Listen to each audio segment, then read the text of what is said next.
نحمدہ ونصلی ونسلم علی رسولہ النبی الکریم اما بعد۔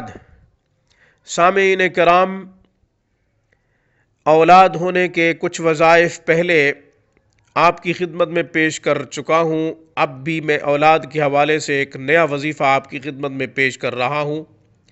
ہر وظیفے کی الگ نوعیت، الگ تاثیر اور خاص اہمیت ہوتی ہے۔ ہر ایک وظیفہ اپنے اندر خاص فوائد رکھتا ہے۔ گفتگو آخر تک سماعت کیجیے گا۔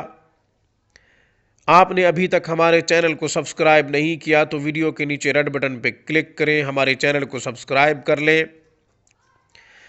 تاکہ قرآن و سنت کی روشنی میں روحانی مسائل کا حل، مسنون اعمال، مسنون وظائف، مسنون دعائیں، حفاظت ایمان کے وظائف، اسماء الحسنہ کے فضائل و برکات اور ان کے خواص، روحانی کلینک جو ویڈیو کی صورت میں پیش کر رہا ہے، ہم چاہتے ہیں آپ کو بھی موصول ہوتے رہے۔ ہماری ویڈیوز کو لائک کیجئے، زیادہ سے زیادہ شیئر کیجئے، سامعین اچھائی کو پھیلائیے۔ شاید آپ کے شیئر کرنے کی وجہ سے کوئی دکھی مسلمان ہمارے وظیفے کو پڑھے، اس پر عمل کرے، اس کا دکھ دور ہو، کل قیامت کے دن ہمارے لیے، آپ کے لیے باعث نجات، سبب مغفرت ہوگا۔ آپ ہم سے کوئی سوال کرنا چاہتے ہوں، سوال ذاتی ہو یا پھر کسی وظیفے سے متعلق ہو، ہمیں ای میل کیجئے، کمنٹ کیجئے۔ سامعین یاد رکھیں، اجازت کے لیے کمنٹ یا سوال نہ کیا کریں، کیونکہ ہماری طرف سے تمام وظائف کی اجازت عام ہوتی ہے۔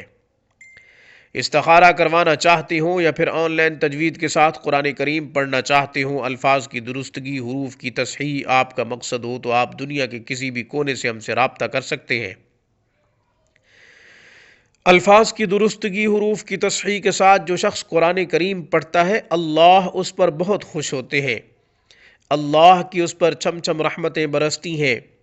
اللہ جل شانہ کی محبت اور اس کے قرب کو پانے کا بہترین واسطہ، بہترین راستہ سامعین قرآن کریم کی تلاوت ہے۔ اس لیے قرآن کریم کو نکھار کے پڑھا کیجئے، سوار کے پڑھا کیجئے۔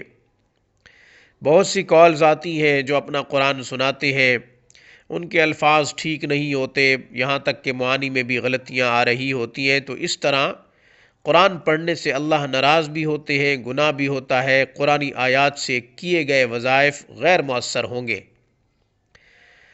جلد اولاد ہونے کا وظیفہ، نیک اولاد ہونے کا وظیفہ، مجرب کامیاب ترین وظیفہ آج آپ کی خدمت میں پیش کر رہا ہوں۔ جتنے زیادہ وظائف ہوں گے اتنے زیادہ فوائد حاصل ہوں گے۔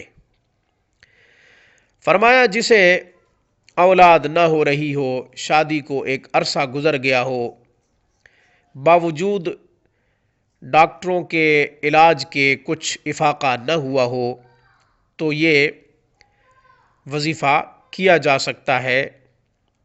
وظیفہ بڑا آسان ہے۔ سورۃ النور آیت نمبر ہے 40، پارہ نمبر 18، پارہ نمبر 18، سورۃ النور آیت نمبر 40۔ آپ نے یہ وظیفہ 40 دن تک کرنا ہے۔ 40 لونگ لے لیں ٹوپی سمیت۔ آپ نے یہ آیت مبارکہ 7 مرتبہ روزانہ ایک لونگ پر دم کرنی ہے۔ رات کو جب آپ سونے لگے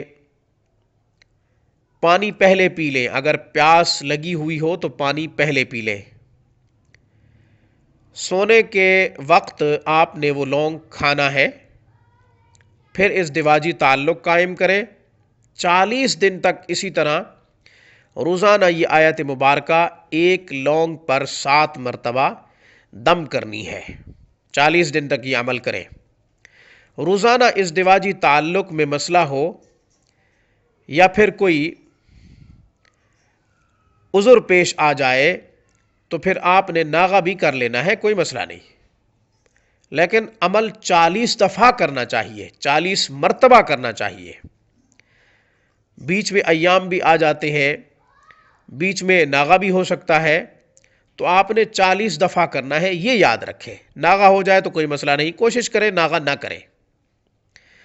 وہ آیت مبارکہ آیت نمبر 40 سورۃ النور پارہ نمبر 18. اب میں وہ آیت مبارکہ تلاوت کر رہا ہوں. اچھی طریقے سے میں نے وظیفہ سمجھا دیا ہے. بسم اللہ الرحمن الرحیم. او كظلمات في بحر لجي يغشاه